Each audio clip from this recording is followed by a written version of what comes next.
I still want a girlfriend. Bunch of Neanderthals. Next time I'll kick your ass!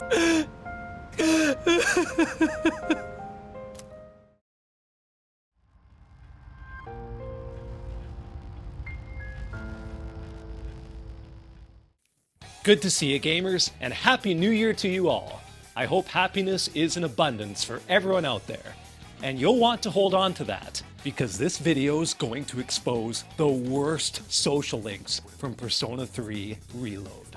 Please comment and let me know where I messed up, and please like and subscribe if you gained some insight or entertainment value from this video.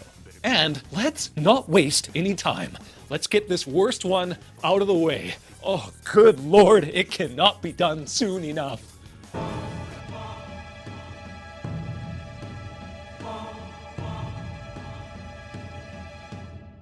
It is very difficult to count how many ways that this guy sucks.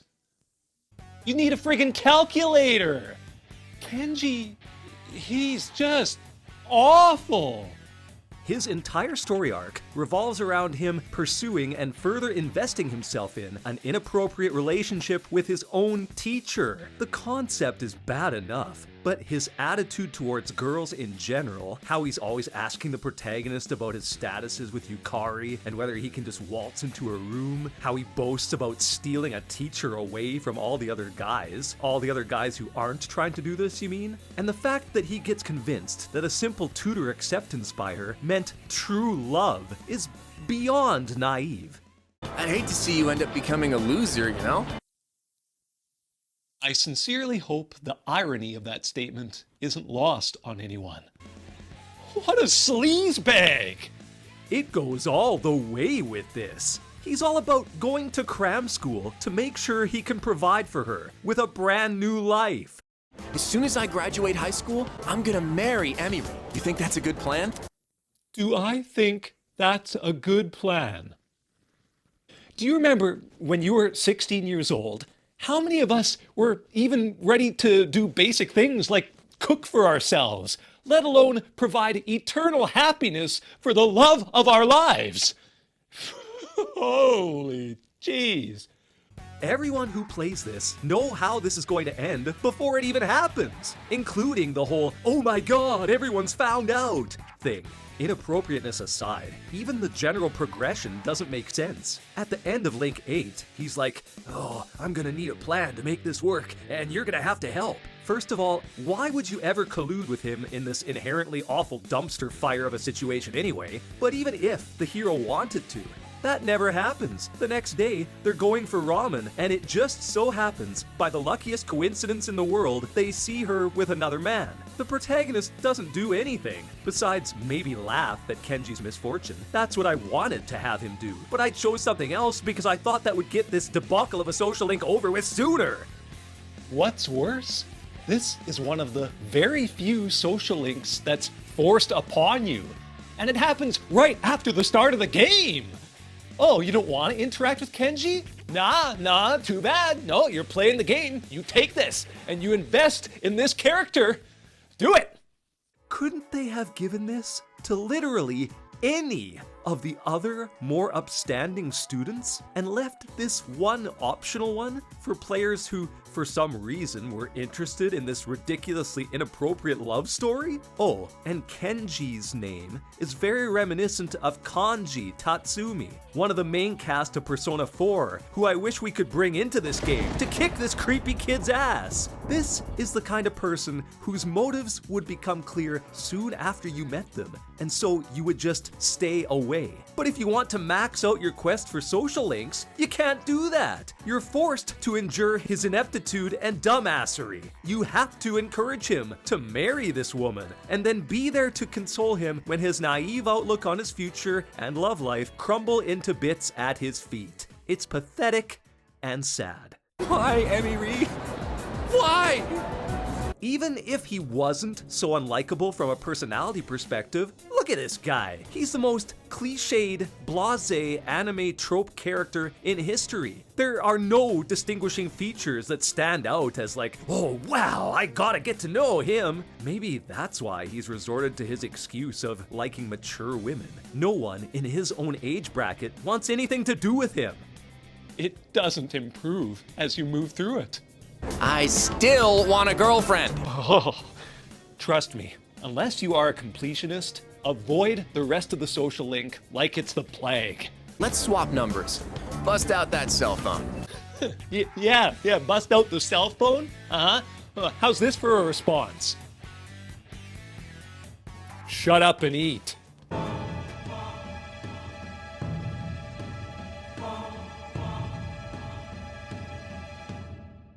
The reason why this one is so low is because it is absolutely unnecessary. I'll admit, this starts strong, capping off the fool social link, and then unexpectedly motivating the player onwards as the party comes to grips with the inevitability of the situation. But after that, there's not much to it.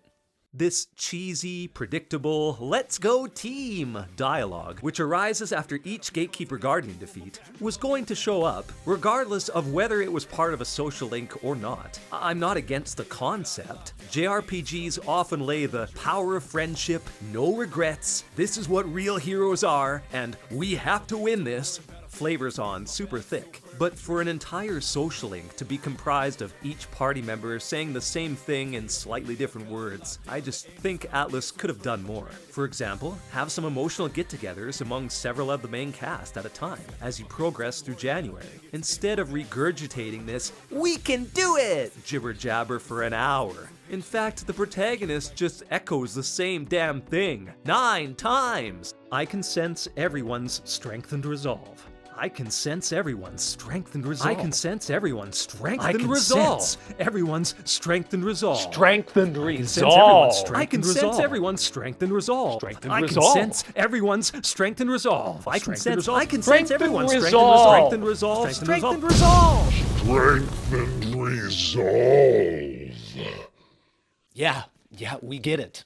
They're about to face Nyx, who they already knew they were going to face.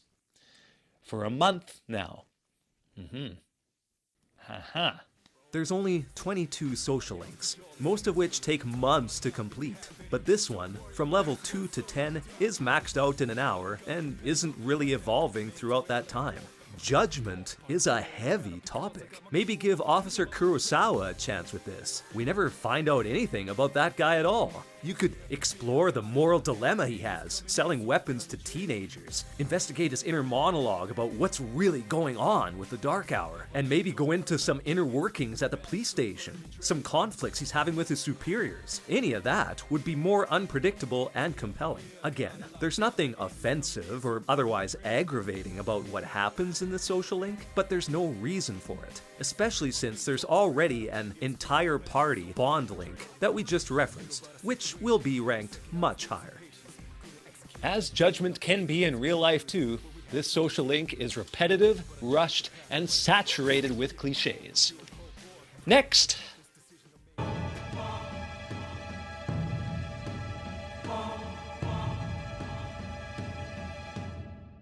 Cause's social link serves as an introduction to the clubs and teams you can potentially join while at Gekukan High School. While this would seem like an interesting backdrop, and it is to start with his confident, obviously high skill level, From now on, you're mine after school.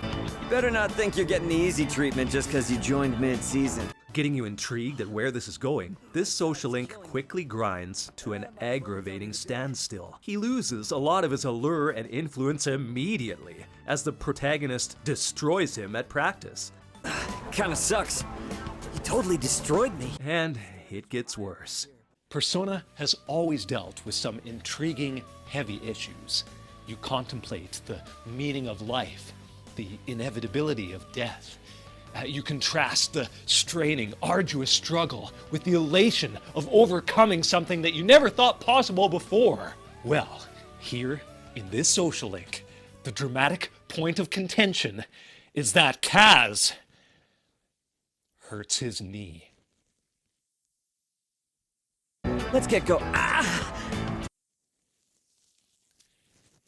I'm just pausing for a minute to let you get over the emotional trauma that this situation entails. I think I might have twisted my knee. It's my knee. His knee hurts. Damn it! Seriously? And that's it. Ah! It's pretty deep. You go through so many annoying, repetitive segments of Yuko and the track team wondering how he's feeling or why he's missing practice. You hear him whine about getting x-rays, which should be useless as there's obviously internal damage going on here, not external. This would require an MRI. Anyway, once you progress the thread a bit, you're just talking with him outside of school every day, listening to him complain about his knee and how bad it is. There is a more sympathetic string added later on, as he struggles with keeping a promise to his nephew, so the young kid can get inspired to progress through rehab. But this could have been handled much better. Where is this nephew? Help us emphasize with him. They could have brought him in and put him on the spot after one of his doctor appointments or something. Have the nephew visit the hospital. In Maiko's link, there's parental conflict involved, and you actually get to play an active role in sorting this out. You see the drama unfold. But this is just all given to the player secondhand, before, during, and after the crisis. Hey, let me know if I become a burden on you, will ya? You are burdening me. You really, truly are. His Max link also kind of contradicts himself. I realized I can't keep thinking only about myself. But he wanted to race to inspire his nephew to be able to walk again. Isn't that kind of selfless? Now he realizes he has to think of himself first and heal up to be of any use, which is fine, but it doesn't make sense with how he messages this. Yikes, not the best writing. Kaz ranks slightly higher than the social links that have come before because he's not really a bad person or anything, and it gives a glimpse into the athletic clubs of the school. The underlying conflict, though, doesn't grip me, and it's repetitive as hell. I think I might have twisted my knee. Forget it. Let's go. What's more, he assumes an almost identical role to the next social link on our list.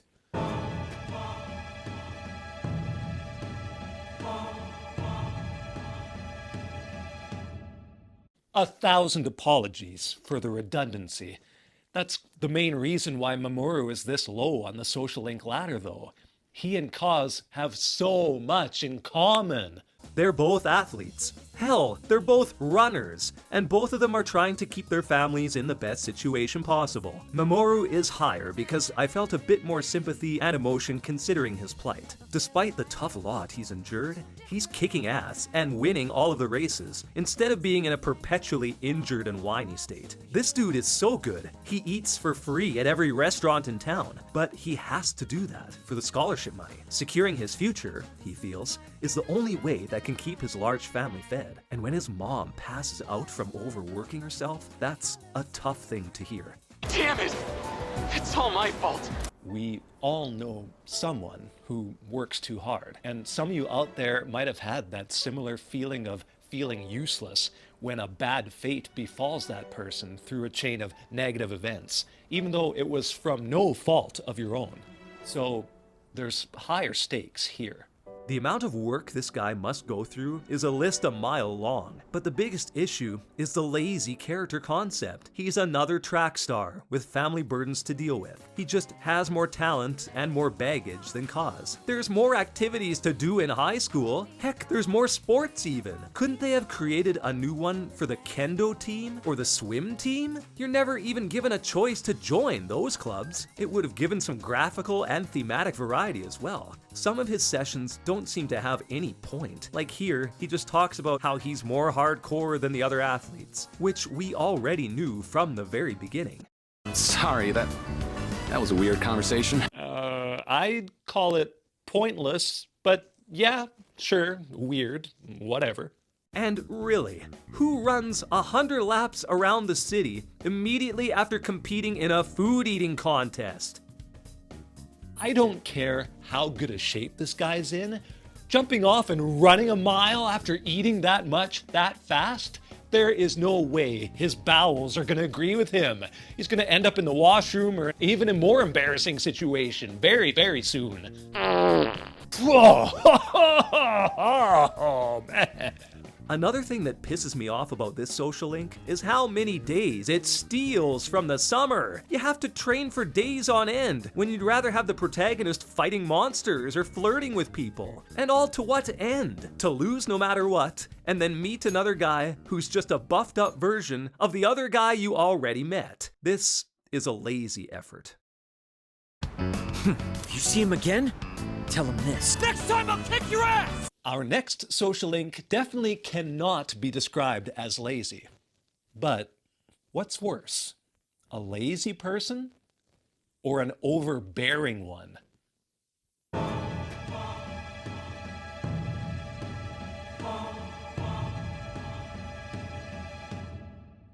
Kenji is a creep. Hidetoshi is not. He stands for the Emperor, attempting to rule justly over the student council. But he's almost as unlikable. Dude can't possibly fathom the student body dressing differently. Yes, because it is nonsense. Because it is nonsense. Yeah, you listen to me.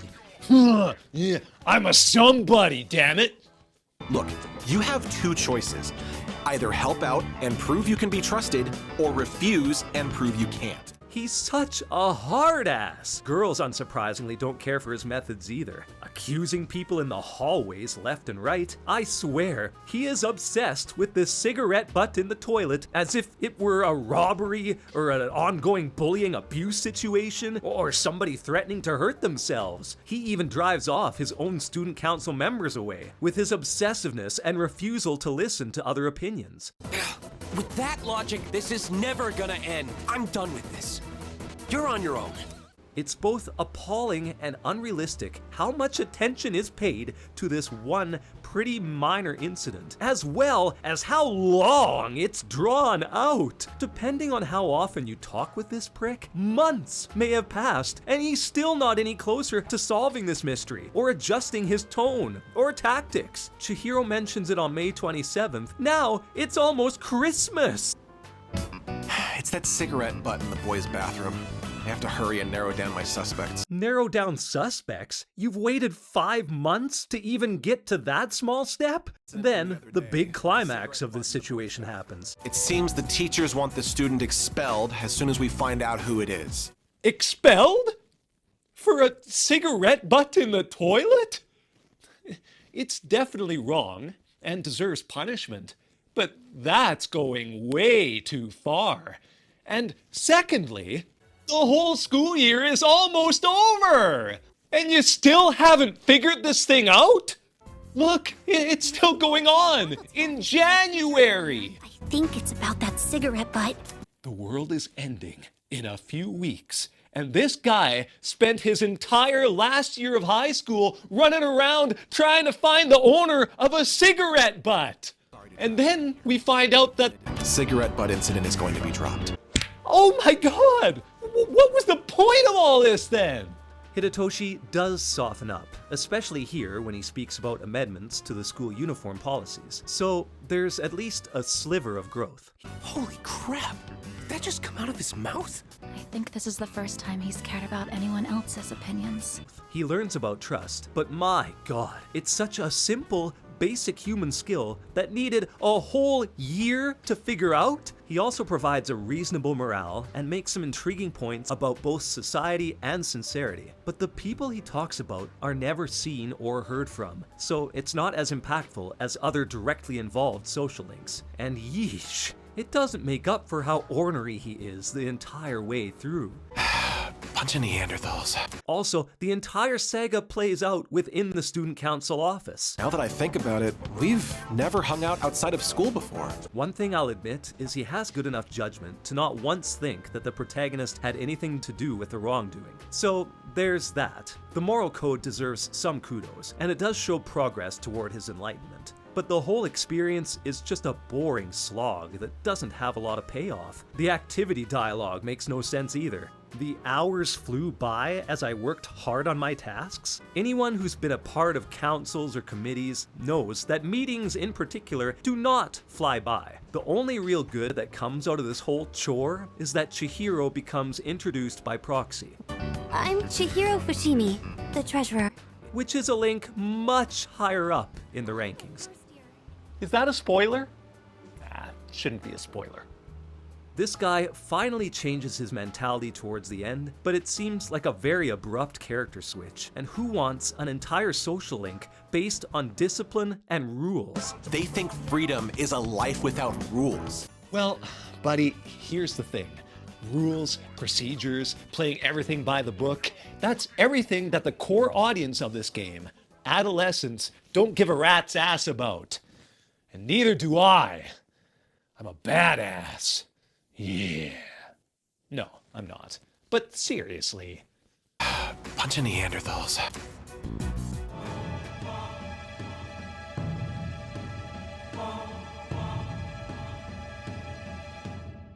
I don't have much to say about this one. I mean, it's just Death. the link serves its purpose well. Death is obviously a central theme to the game, and the plot threads that tie the protagonist to death itself have some exciting moments when you dig into that segment of the plot. But this isn't about those, it's about the social link itself, and it's as cliche as it gets. Oh look, he's wearing a prisoner uniform. What does that symbolize? How interesting. Oh, hey, his eyes and hair are so similar to Ryoji. Wonder why. Aigis doesn't like Ryoji? You are dangerous.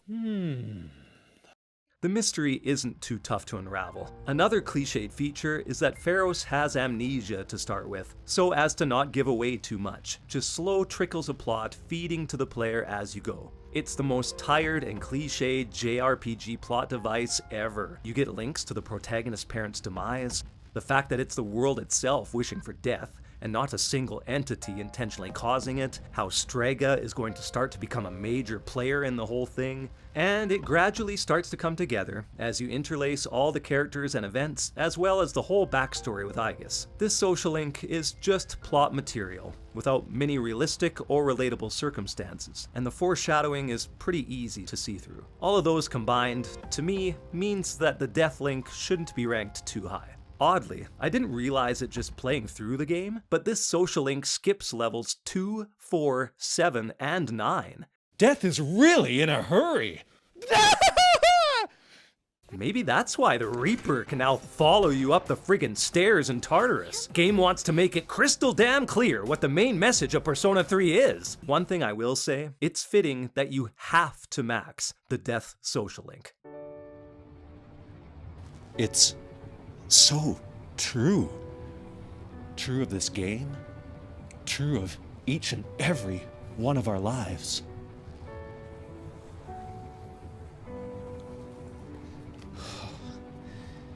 But it's never a journey to be taken without hope.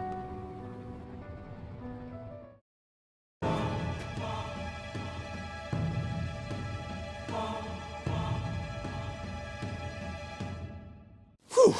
We're digging our way out of the worst now. Bebe has many of our sympathetic ears right from the outset. I think almost all of us have had situations or times in our life where we just don't fit in, which is what Bebe's core struggle is. It's also gotta be at least somewhat amusing to be able to choose Bebe's salutation soon after the first meeting, quoting such Hollywood superstars as Arnold Schwarzenegger as a for instance, "I'll be back." Speaking of Arnold, Bebe's social link has some meat to it. First off, it's refreshing to see a fish out of water character who is absolutely loving the new place he finds himself in. Bebe truly appreciates Japan. He even takes up the challenge of crafting the iconic kimono with no experience. And when the news comes crashing down that he won't be getting the required funding to stay there due to his aunt's passing and uncle's stubbornness, it makes an impact. Just listen to this. She was taken by the angels.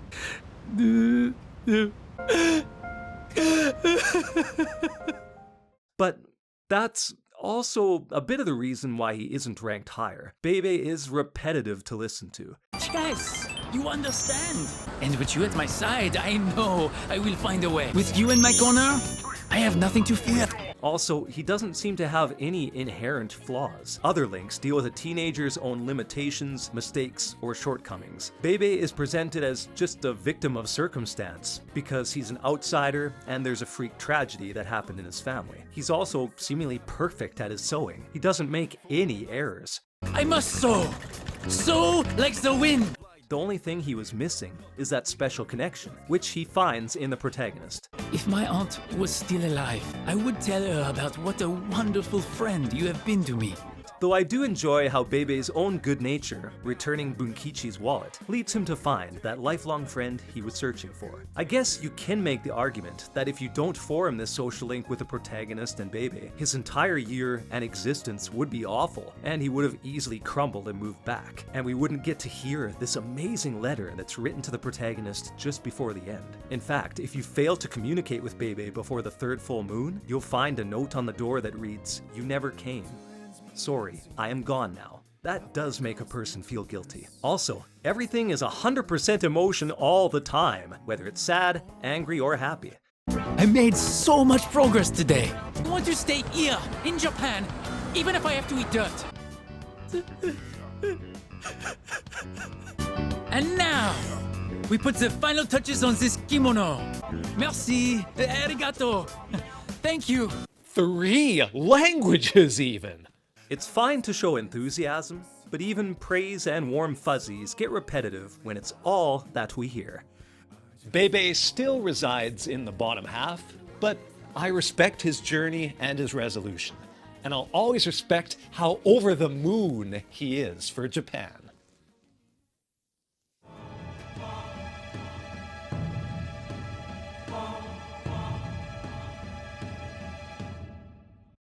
This guy has some awesome lines. Help! Emergency! Call the fire truck. I mean the, May I just say that you have a wonderfully big heart for someone so slim? And the portrait art during his more crisis-ridden moments. How can you not laugh looking at this? The Gourmet King is so certain of his own thoughts. He's so persuasive in his arguments and so passionate. You almost forget that he's fighting some external forces on the outside, reality-based world that can get really dark. This hitman type guy appears right at the start and makes this link very intriguing from the get-go, but it's too intense, too fast. Just like the rest of them! You think I should have died instead, don't you? You don't think I'll ever hold a candle to my twin brother, do you? There's a very odd split of super comedic and super serious stakes in this social link that are extremely jarring. Damn it all! Why doesn't anyone take me seriously? His food passion has some fantastic quotes within the dialogue, and completely random moments like moonwalking into a restaurant, multiple stomach emergencies, and you need to prove your interest in such odd food to even start the social link in the first place. There are some gross jokes too, that some may laugh at, but others may revolt upon hearing. It's over. The baby came out good and healthy. As you go through, you understand the king's insecurities about his appearance fairly quickly. And that's nothing that hasn't been done before, but the lengths he goes to combat his reality, referencing an afterlife where everyone's perfectly shaped. I can finally be reborn into a worthwhile body. That hurts to hear. This eventually results in him freaking out at the protagonist, unable to cope with everything. And it's here when he starts getting hits put on him by grown adults to physically harm him. Yeah, that's too dark of a direction to go down, in my opinion. He stole money. There's other much more sensible and legal avenues to pursue before you get low-life thugs involved. Then, there's a tragic backstory involving his younger brother, which is interspersed within the whole conflict, which is also muddied with certain cult philosophies and doomsayer logic. But once we're dead, we'll all just be bones. You can't tell a handsome skeleton from an ugly one. This world is gonna end soon. All of humanity is gonna be completely wiped out. It's crazy how this guy can predict the rest of the main story. I get that there needs to be drama and conflict, but it feels like they tossed everything they could possibly think of into this character to make us feel for his circumstances, when just one of these elements would have worked, and probably better. Like, this hitman side story is a bit too over the top, not to mention dumb of these two to hatch out their entire plan in a public mall where you can just eavesdrop. There's even a moment where the link is reversed that's out of your control because of how overdone the Gourmet King's reactions are. This social link is memorable, which is why it's up higher. I especially like the metaphor of eating to run away from problems, coinciding with all of his emergencies. I don't get it. I was fine up until a minute ago, then suddenly I felt sick. His body was trying to give him a sign that he needed to take a different approach toward his life. And thanks to the protagonist, he comes to terms with everything. I hear you. You're right. I can never be like my brother. We're two different people. That's admirable and all. I just feel like the clash between the slapstick comedy and the hyper serious stuff knocks the Gourmet King's ranking down a few pegs. But hey, we're already at 14. Our fortune is starting to turn. I can feel it.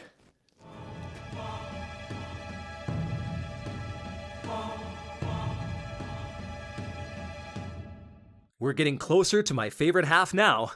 Kaisuke's ranking, I'll admit right up front, is boosted a bit by the fact that he loves art. It's always been a huge part of my background and upbringing, and it continues to inspire me today. He's a humble kid, and his gentle, warm personality isn't a mask or manipulative. There's no curveballs that paint him as anything else. So you really start to root for him, especially once you understand the internal conflict Kaisuke has between doing what he's passionate about over what his father thinks will set him up for best future success. His dad seems to really want to interfere badly. Like, even when he succeeds in art, he changes his tune, pushing Kaisuke towards that so that the poor kid still feels it's the dad who's in charge of the whole situation. There's obvious artistic talent as he reaches the final judgment in the art contest, so much so that he gets guaranteed an award. But turns out he's actually really good at the doctor thing too. His medical skills are naturally inherited from his parents, and it's neat seeing how he gradually finds passion for helping others in serious situations. He's able to set that apart from what his father wants for him and understand the worth of those skills from his own point of view. So why is this link still in the lower half for me? It's a storyline carried by an abundance of scripted conveniences. Every single time this kid is having an internal struggle about what he wants to do, there's some classmate having intestinal distress. I feel kinda weak. Or a coworker, or random elderly person, sometimes two of them, literally dropping dead in the street. My chest! Two of them on the same day! That calls his skills to action. Most of us, knock on wood, haven't ever seen one person in our entire lives in a serious medical emergency, much less two people in two completely separate circumstances within 2 minutes of each other. The timing and all this is so ridiculously unrealistic. Here, he's just getting informed of a once-in-a-lifetime opportunity to study abroad, but Hiraga! I've been looking everywhere for you! Mikari just fainted! Come quick! Someone fainted again! Better get him! Are there not any qualified medical staff at the school to deal with these situations? Someone who might have more experience than a 17-year-old student? He says it himself. I'm not a doctor. And what are the odds that these boxes just decide to fall on the hero with no acting force on them, forcing Kaisuke to play doctor again? It's important to have doctors and just people in general equipped with life-saving skills. And to be sure, these instances are not impossible, but man, how many people just coincidentally get ill exactly within his sightline or earshot? Mikari just fainted!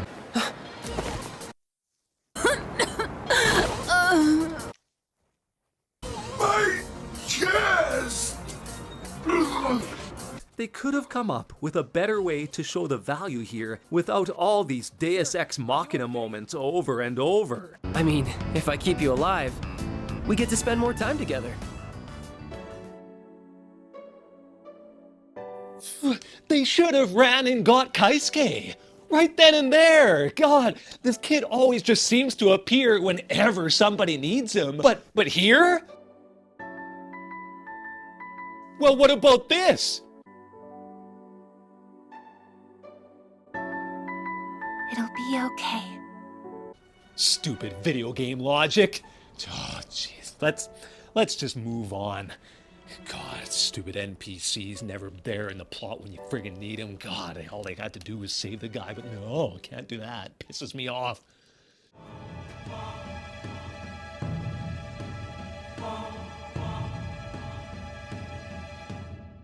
I have to respect this social link, because it's the only one that fleshes out the otherwise game gimmick character who sells you overpriced goods on TV infomercials in both Persona 4 and 5. This is Tanaka in the flesh. As if this guy wasn't sketchy enough, in the PS2 FES version, if you talk to him on January 31st, you can skip all the arduous boss battles and it'll get you right to the true ending of the game.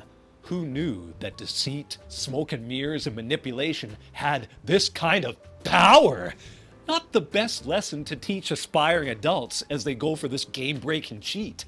Anyway, the fact that you have to spend 40,000 yen to even start this link describes better than words what kind of person Tanaka is. So there's one knock against it anyway, he leaves you broke. But if you want to see more than his bogus shopping channel, you gotta fork over the dough. We've seen countless examples of his character in media and in real life. Manipulative, greedy, and narcissistic. It's a funny kind of narcissism though, both in his desperate moments. Don't tell anyone. Okay? Please, I'll lick your shoes clean if you want me to. And when he's trying to teach you skills like salesmanship. Placebo. The stress is on the middle syllable. Very good. You're feigning interest well. That's awesome. He actually makes some astute observations too. How many of us feel more at peace just because we've taken a first aid course or have a first aid kit in our house?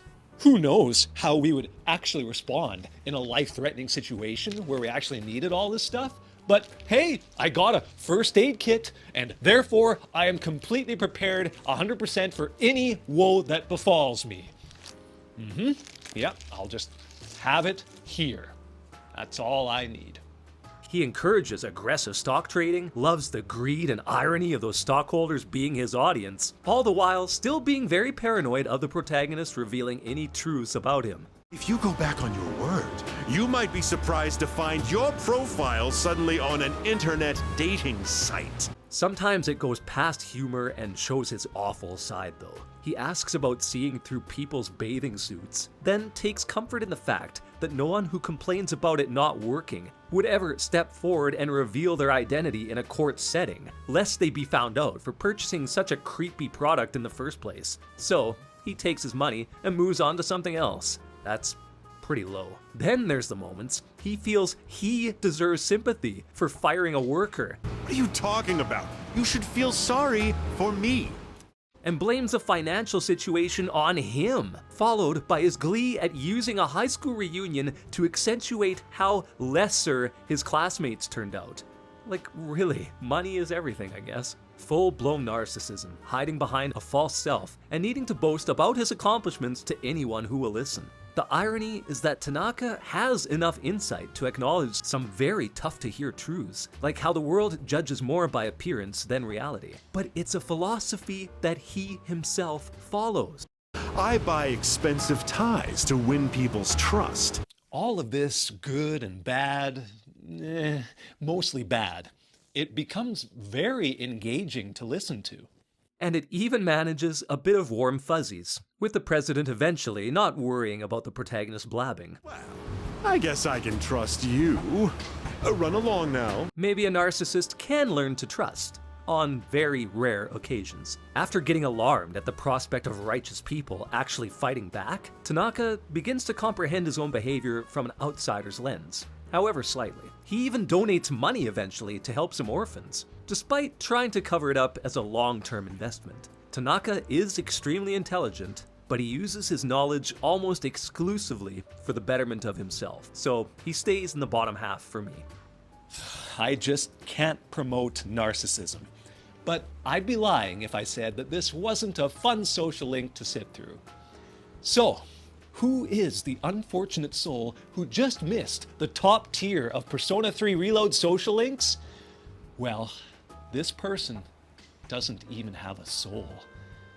Yeah, they are that heartless.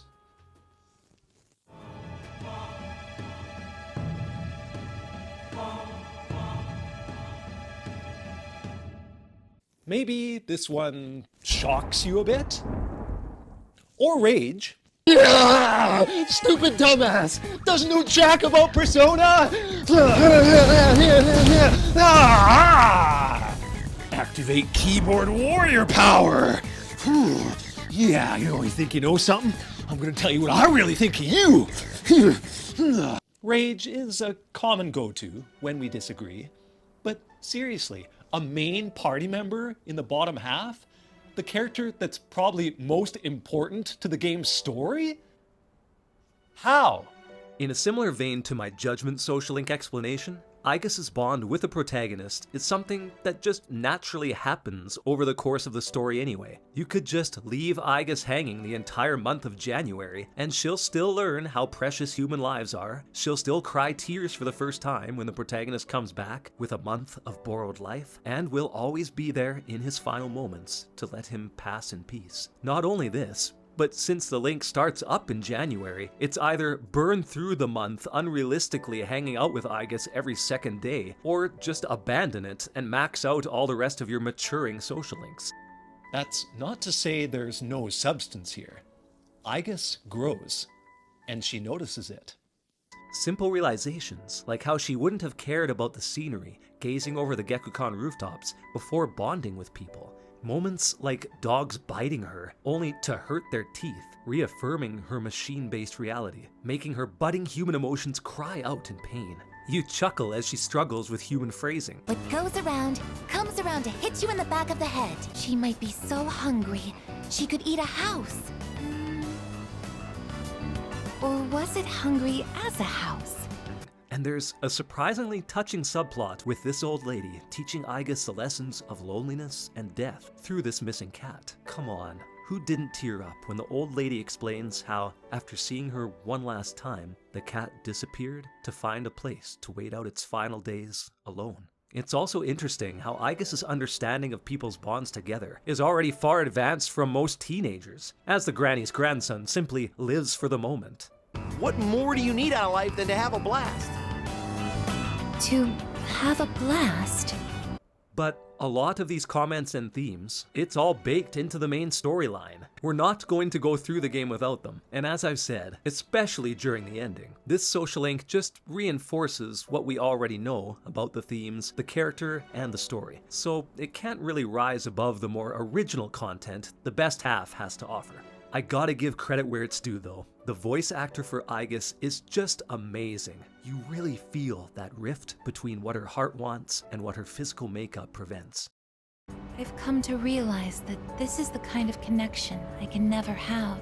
As my heart grows more and more human, it only becomes clearer how much sets us apart.